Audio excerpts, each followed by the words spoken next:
새벽빛 묵상 스가랴 8장 1절에서 13절. 테이큰이라는 액션 영화가 있습니다.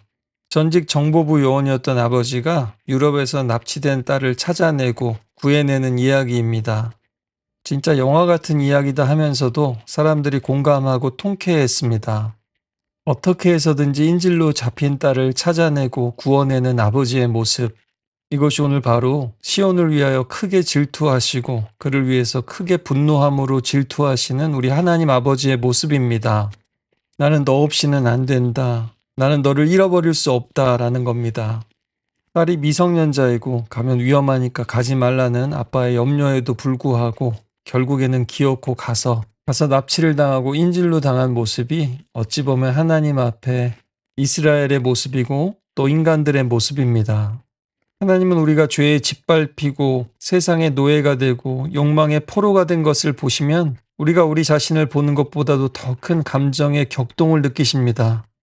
아마도 우리 하나님께서는 테이큰 이전부터 수많은 테이큰 시리즈를 계속 찍어 오셨습니다.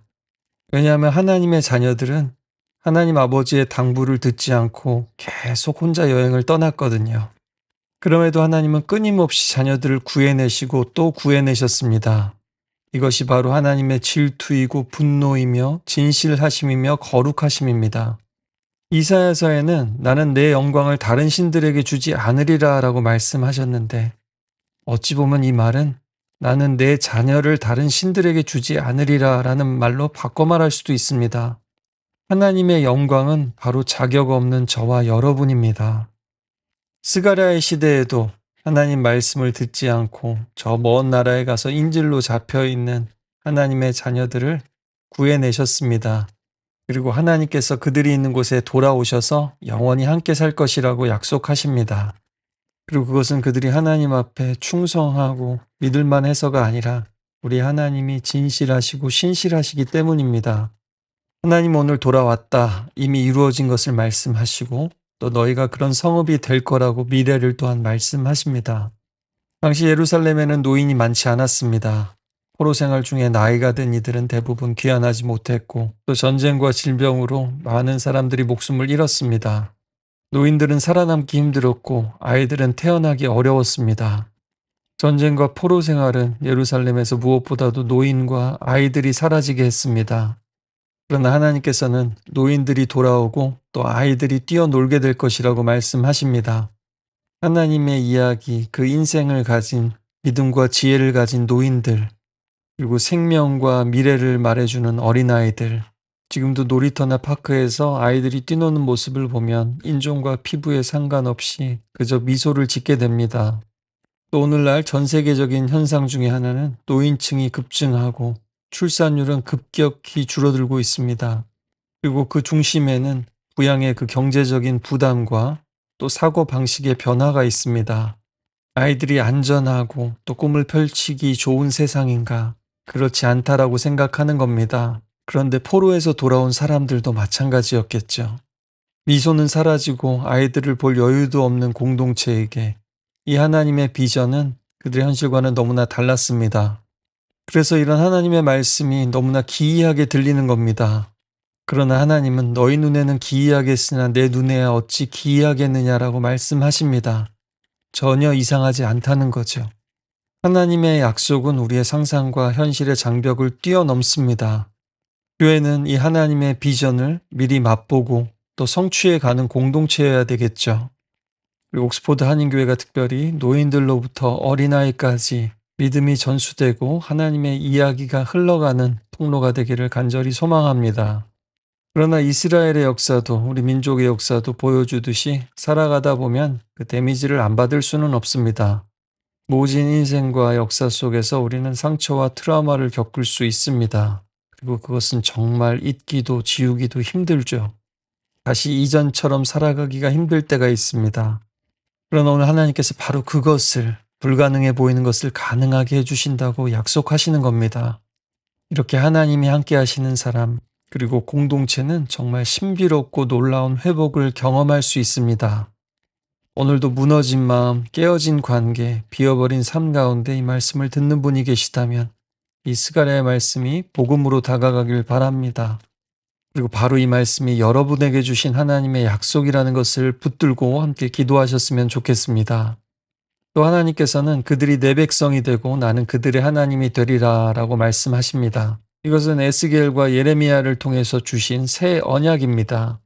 그들을 죄로부터 다시 정결케 하시고 새로운 마음을 주시고 이제 율법이 책이 아니라 그들의 마음판에 새겨질 것이라고 말씀하셨습니다.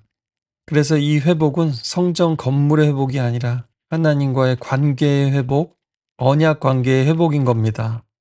제 하나님이 우리에게 약속을 지키시는 것처럼 우리도 하나님의 약속을 지키는 백성이 되는 거죠. 그리고 그 하나님의 백성들에게 오늘 하나님께서는 손을 강하게 하라고 2번이나 말씀하십니다. 백성들은 오랜 경제 침체와 주변 민족의 위협과 농사의 실패로 지쳐 있었습니다. 그러나 하나님은 이제 그 과거의 저주가 이제 평강의 씨앗으로 바뀔 것이라고 약속하십니다. 포도나무가 열매를 내고 땅이 산물을 내고 하늘은 이슬을 내릴 것입니다. 성전이 방치되었을 때 하늘도 이슬을 내리지 않았지만 이제 그분의 약속에 순종하며 성전을 세워갈 때 하나님과의 관계를 회복할 때 포도나무와 땅과 하늘도 풍성한 열매를 맺게 될 것이라고 말씀하십니다. 이방 가운데 인질이 되고 저주가 되었던 유다와 이스라엘이 이제 복이 되는 백성으로 변화됩니다. 이 손을 강하게 해라. 내가 함께 있으니까. 먼저 믿음은 우리의 힘을 빼는 거죠. 그러나 또한 하나님께서 일하라고 하실 때 우리 손에 힘을 주는 겁니다. 손을 부지런히 놀리는 겁니다. 손을 모아 기도할 뿐만 아니라 손을 들어서 성전의 돌을 옮깁니다. 또 성벽을 쌓습니다. 포도나무를 심고 씨앗을 뿌립니다. 믿음은 이렇게 마음만의 문제가 아닐 때가 있습니다. 하나님의 은혜는 우리 손에 힘을 줍니다. 하나님 일을 하고 하나님 뜻대로 살다가 지칠 때가 많이 있습니다. 복음을 전하는데도 문이 닫히고 옳은 일을 하려다가 오해를 받고 공동체를 세우려다가 와해되기도 합니다. 그럴 때 장사가 어디 있습니까? 낙심이 많이 됩니다. 그러나 여러분, 오늘 이야기가 그냥 예루살렘 성전을 건축하는 이야기가 아니죠. 우리의 이런 황폐한 현실 한가운데서 하나님은 미래의 비전을 다시 보여주시면서 우리 손을 강하게 하라고 말씀하시는 겁니다. 또 무너진 관계 속에서도 하나님께서 회복시키실 것을 바라보는 겁니다. 지금 당장 기적이 일어나지 않는 것 같아도 지금 여기 있다는 것 자체가 기적이라는 것을 기억하는 겁니다.